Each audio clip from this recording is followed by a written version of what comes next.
polygones, on va commencer avec les noms des polygones qu'on doit connaître. Donc, si j'ai 3 côtés, ça s'appelle un triangle, 4 côtés, un quadrilatère, 5 côtés, on dit pentagone. On est habitué d'entendre pentagone, mais la vraie prononciation, c'est pentagone.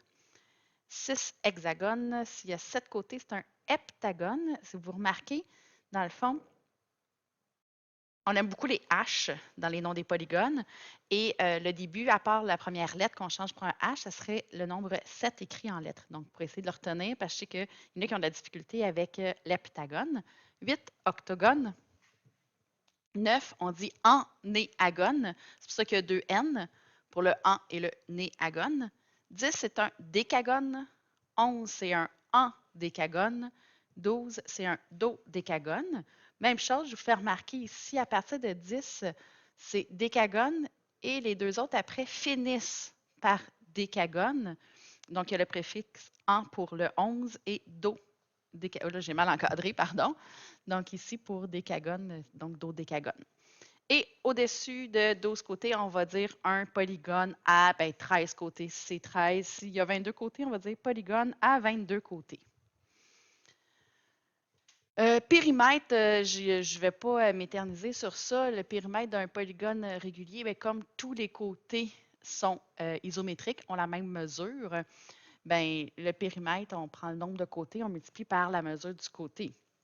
Donc, premier exemple, quel est le périmètre d'un ennéagone? C'est sûr qu'il y a toujours une information mathématique cachée derrière, le nom ici du polygone. Ça veut dire 9 côtés.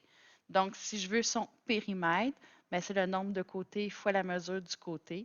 Donc, il y a 9 côtés et le côté mesure 1,5, donc fois 1,5, ce qui nous donne 13,5, 13,5, c'était des centimètres. Donc, même chose ici.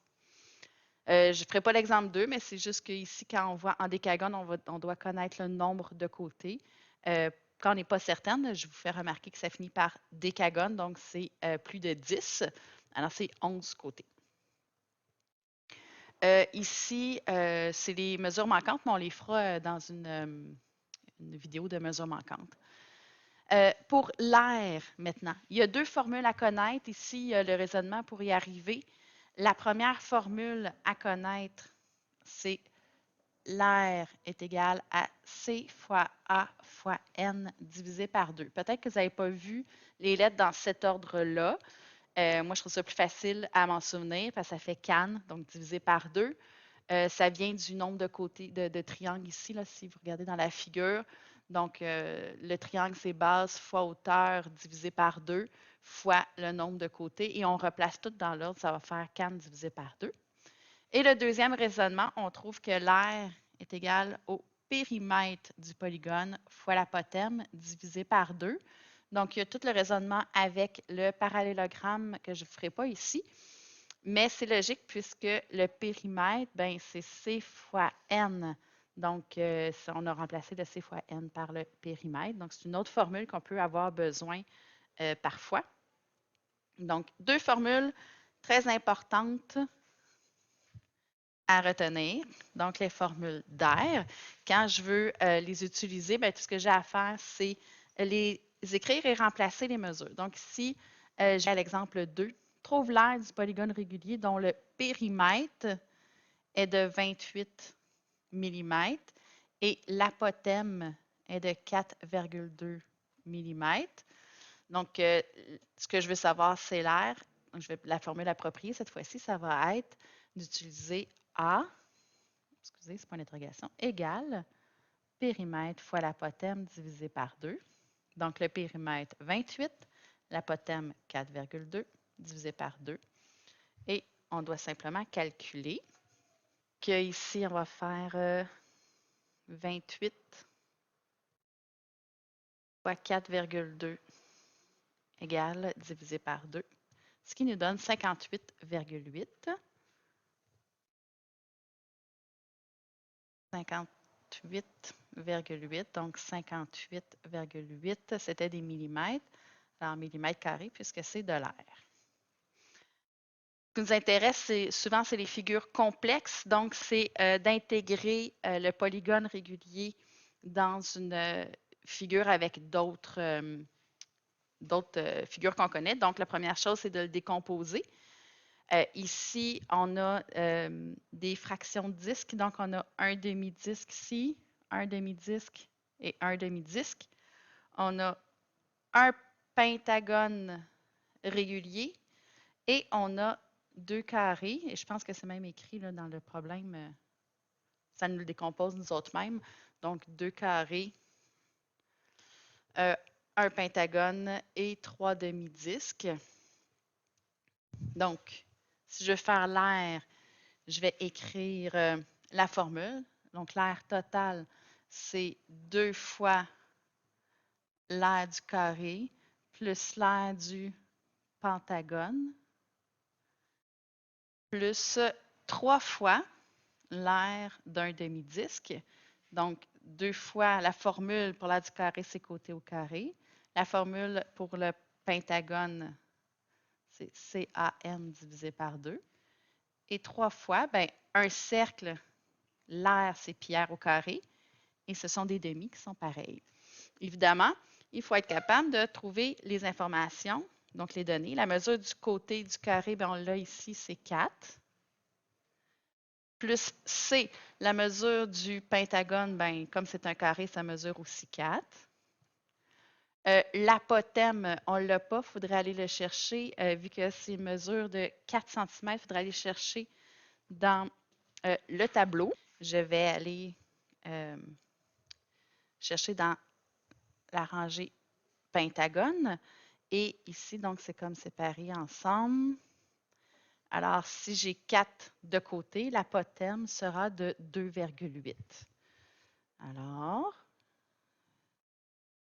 évidemment, si vous en avez besoin, on va vous fournir le tableau, sinon ça va être inscrit. Donc, l'apothème 2,8, nombre de côtés 5, puisque c'est un pentagone, divisé par 2, plus 3 fois le demi-cercle, donc pi fois bien, le rayon.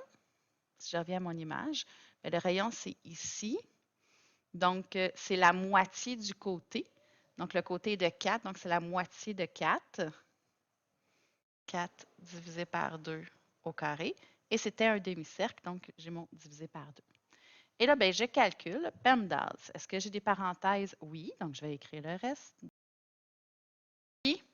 Donc, 4 divisé par 2 me donne 2.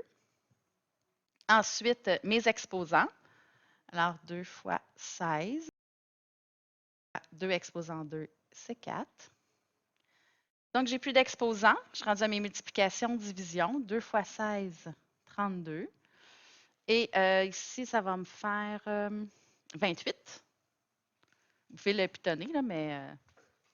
Et ici, ça va me faire 6 pi. Je peux regrouper les termes semblables. Donc, je ne peux pas additionner le 6 pi avec les autres, mais je vais l'écrire donc ici au début, 6 pi. Et 32 plus 28 me donne 60. Alors, si je veux la valeur exacte, l'aire de la figure complexe est égal à 6 pi plus 60. C'était des centimètres, je crois. Je vais aller retourner voir. Centimètres carrés. Oui, c'est des centimètres. Et si je veux la valeur approximative, ben, ça veut dire que l'enseignant va vous fournir un pi, disons pi environ 3,14. Ben, je vais remplacer le égal par des vagues puisque ce sera plus exact. Et le pi par 3,14. Alors, 6 fois 3,14. Excusez, il faut que je revienne ici. 6 fois 3,14 égale 18,84. Environ 18,84 plus 60.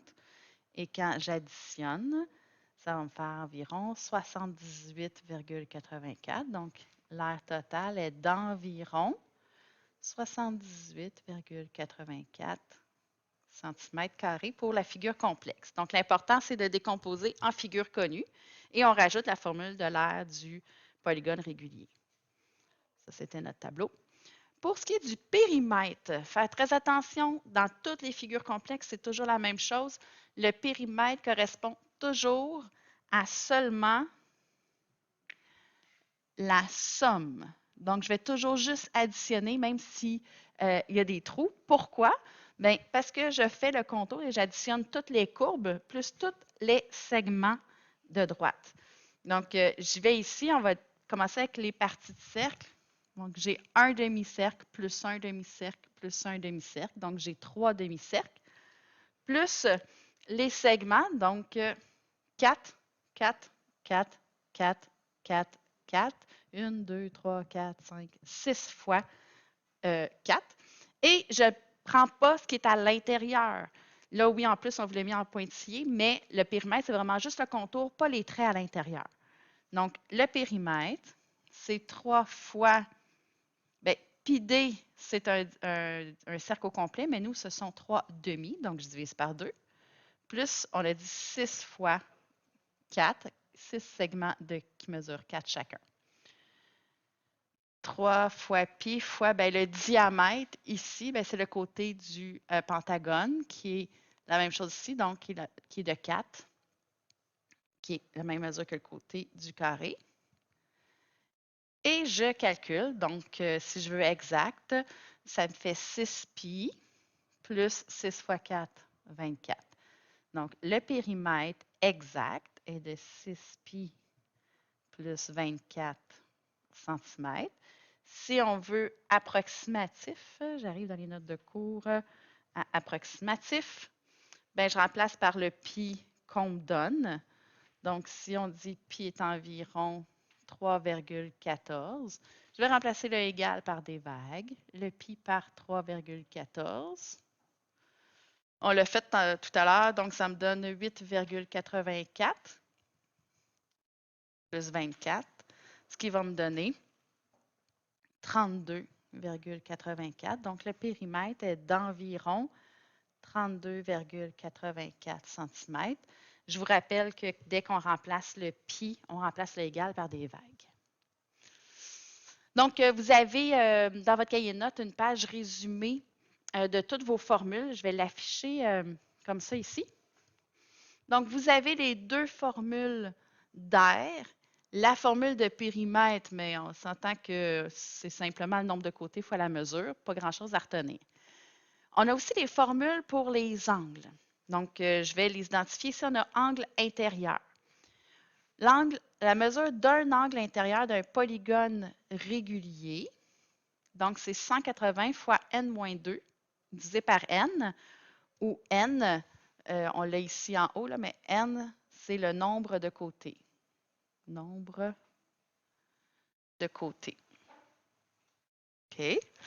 On a une autre formule, mais si vous remarquez bien, c'est pour les polygones convexes, pas juste les réguliers. Donc, on a la somme des angles intérieurs. Donc, si on veut savoir comment mesure tous les angles intérieurs ensemble, c'est 180 fois n-2. Vous remarquez que c'est la partie d'en haut ici. Et quand ils sont réguliers, bien, je peux diviser par n pour en trouver un seul. Ensuite, on a les mesures d'angle intérieur. Mesure d'angle intérieur, pour les polygones réguliers, c'est 360 divisé par n. N est toujours le nombre de côtés. Et comme vous remarquez, on a encore polygone convexe. La somme, c'est 360. Donc, tous les angles extérieurs, qu'ils soient réguliers ou pas, ça donne 360. Et quand j'en veux juste un, je divise par n. J'ai aussi les angles au centre. Donc, ça, c'est juste pour les polygones réguliers. Donc, la somme, c'est 360 et un seul, c'est 360 divisé par n. Donc, comme n dans un polygone est toujours constant, si c'est un hexagone, il y a toujours 6 côtés, mais si vous remarquez, c'est la même formule pour angle extérieur et angle au centre. C'est exactement pareil. Donc, pour un même polygone, si je vous demande l'angle extérieur ou l'angle au centre, la réponse est la même, c'est 360. OK? Puis, on a angle intérieur qu'il faut retenir. Alors, allons faire quelques calculs. Je vais me remettre comme ça ici. Alors, quelle est la mesure de l'angle intérieur d'un décagone régulier? On me demande angle intérieur et décagone régulier. Allons-y avec la formule appropriée. La mesure d'un angle intérieur d'un polygone régulier, c'est 180 fois n moins 2 divisé, attention, par n. On est habitué de diviser par 2, il ne faut pas se tromper. C'est divisé par n.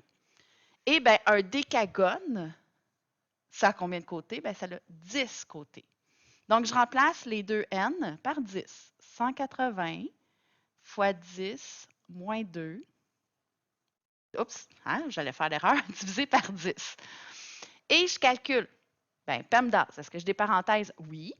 Alors, 180 fois 10 moins 2, ça donne 8, divisé par 10. Je continue ici parce que je n'ai pas de place. Donc, je vais faire 180 fois 8.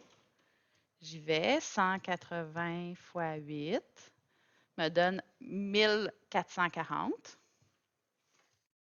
1440 divisé par 10. Divisé par 10, ça me donne 144. Donc, la mesure d'un angle intérieur d'un décagone régulier est de 144 degrés.